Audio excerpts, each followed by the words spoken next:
বেদাতিরা বলে বেড়ায় সৌদি আরব ইহুদিদের দালাল, সৌদি আরব ইহুদিদের দালাল। এই জন্য সৌদি আরব এখন পর্যন্ত ইসরায়েলের সাথে ইহুদিদের সাথে কোনো কূটনৈতিক সম্পর্ক রাখে না। কথা বোঝা গেছে না? সৌদি আরবের পাসপোর্টে কোনো দিন যাওয়া যাবে না, কোথায়?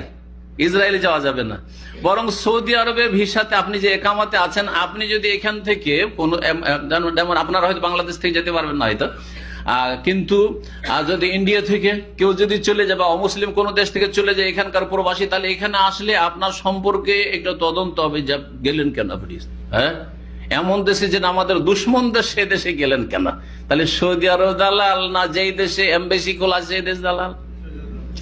আচ্ছা, এই গুমরাহদের কাছে কখনো শুনেছেন সপ্তাহে কয়েকটা প্রতিদিন ফ্লাইট আছে ইরান, তেহরান আর এই যে ইসরায়েল, তেল আবিব? কোনদিন শুনেছেন যে ইরান এর দালাল, কি বলছে ইসরায়েলের দালাল? এই কথা শুনেছেন? এই খারেজিদের কাছে, চরমপন্থীদের কাছে, এই মওদুদিবাদীদের কাছে শোনেননি? শুনতে পাবেন না। হক কথা শুনতে পাবেন না, বাতিল কথা শুনতে পাবেন। আর সৌদি আরব সব রকমের সম্পর্ক ছিন্ন রেখেছে, তারপরে নাকি সৌদি আরব দালাল।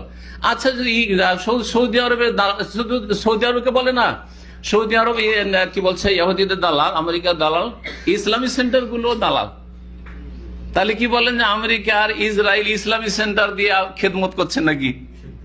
হ্যাঁ, এত মিথ্যা কথা কি করে বলছেন? আমরা নাকি আমেরিকার দালাল? তো আমেরিকা বলছে যে দাওয়াতের কাজ করো নাকি? ভালো করে জানেন, দাওয়াতের নামে পৃথিবীতে কোথাও ভিসা নেই।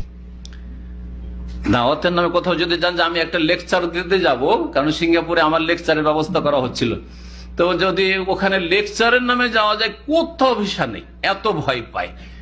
তাহলে এই দাওয়াতের কাজকে এত ভয় পায় পৃথিবীর মানুষরা, আর তারপরে সৌদি আরব হচ্ছে বা ইসলামী সেন্টারগুলি হচ্ছে ইসরায়েলের দালাল না, ইহুদি নাসারাদের দালাল। আল্লাহ যেন বোঝার তৌফিক দান করেন। অন্তর যে বাঁকা হয়ে আছে আর অন্তরে যে কালিমা হয়ে গেছে, আল্লাহ যেন মুছে ফেলার তৌফিক দান।